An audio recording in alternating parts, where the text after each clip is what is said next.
Meanwhile, former Secretary of State Mike Pompeo joins us now. Last time they met, he was there. Mr. Secretary, your thoughts about how little we know at this point? Yeah, Brian, that was different for sure. Different than most of the pressers that President Trump has, where he's usually very straightforward and very forward-leaning and sharing all the things that he can. Clearly, he felt in this instance to deliver on behalf of America, the best thing to do was to be quiet. I don't think we should overread that. I would also urge everyone watching. I'm sure the Russians are already out with a series of statements. They'll come out with more. Pay little attention to what they actually say. What we ought to all focus on is what they do in the coming hours. Will there be missiles flying tonight in Ukraine? Will the Russians continue their advance? What will the Ukrainians do on the ground? I'm sure President Zelensky will get the briefing from President Trump on what actually took place. But will we see a de facto ceasefire, at least for a little while they try to, I want to make sure I get President Trump's words right, to try and iron out some of the things that still remain to be figured out. But I agree, pretty non-transparent, much that we don't know. Right. That does suggest there are significant roadblocks along the way that remain. Mr. Secretary, I didn't go to KGP school. I couldn't get in. It was probably the Russian language that stopped me. But it looks as though they've been listening to the president. If in 2022 I met with President Biden, he essentially said, and I said it doesn't have to come to a war. We don't need these hostilities. But he didn't seem to care, so we had a war. So blame President Biden for that. And he also went on to say there wouldn't have been a war if President Trump had been president. That's exactly what President Trump feels. Also, they went out of their way, even before the summit, to establish in the past how America worked together in World War II, putting roses on your monument, symbolizing U.S.'s role in defeating Nazi Germany. He also went out of his way to talk about this has been the lowest point in the Cold War, but we have so much in common. Look, we're neighbors. You want to read into that a little bit? Only this, Brian. Putin gets the joke, right? He is trying diligently to snuggle up to President Trump. He knows that President Trump holds all the cards that can bring his nation to near ruin. That, by the way, that read of World War II, I've heard from Foreign Minister Lavrov so many times, it's laughable.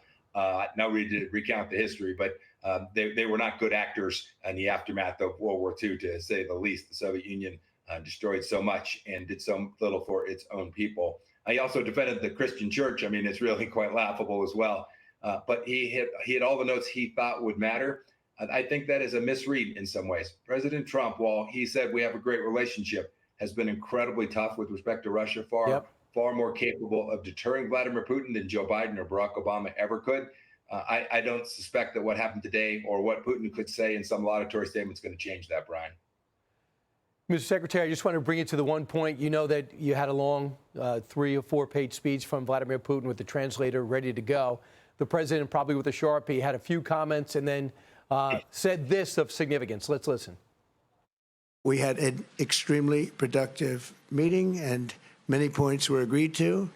There are just a very few that are left. Some are not that significant. One is probably the most significant, but we have a very good chance of getting there. We didn't get there, but we have a very good chance of getting there. So, you know President Trump. You know his body language. What are your thoughts about what he means? I think there's still significant sticking points along the way. They may have identified interests that they can work their way through, perhaps on economic matters and the like, but it sounds to me like sort of the central issue, the thing that we've all been talking about for the days leading up to this, Vladimir Putin's willingness to conduct a ceasefire with no conditions so that they can get to the table and discuss a formal resolution of the conflict. It doesn't sound like Putin showed up today ready to concede that core point. Yeah, we didn't get there is what he said, but we have productive meetings. I'm going to call NATO. I'm going to call the EU, European leaders. I'm going to call Zelensky. So he does have something to say, right? And soon we're going to get that, what happened and what didn't happen. And then we're going to have evaluation. It's just very different not to get that from the press conference. Yeah, in a matter of hours, we'll have figured out precisely where they are, or at least approximately where everybody landed after today's meeting. You know, President Trump was pretty forward-leaning in terms of there being another meeting. He had said if there was no progress, he would not concede to that point. Sounds like he at least made enough progress to believe that let the teams get back together to try and suss through this.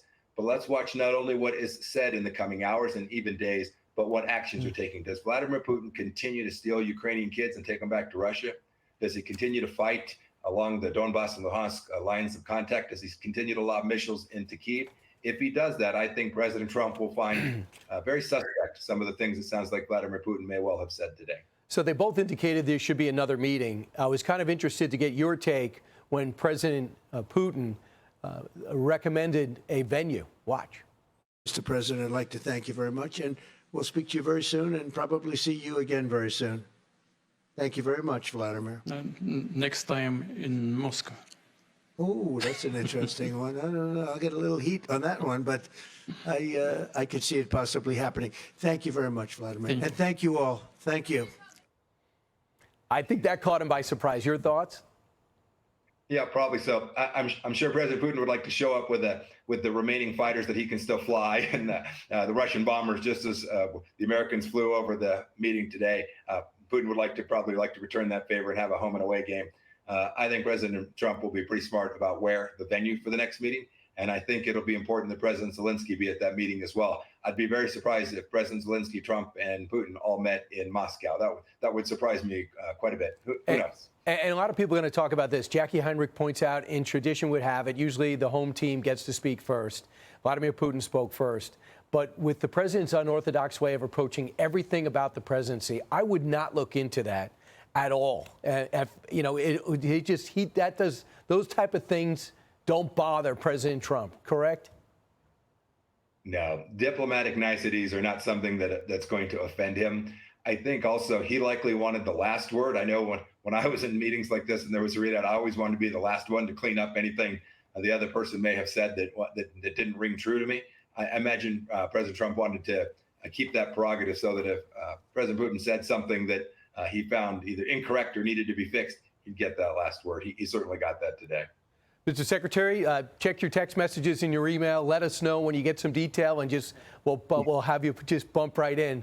Thanks so much for being our expert, and don't go too far. Hey, Sean Hannity here. Hey, click here to subscribe to Fox News YouTube page and catch our hottest interviews and most compelling analysis. You will not get it anywhere else.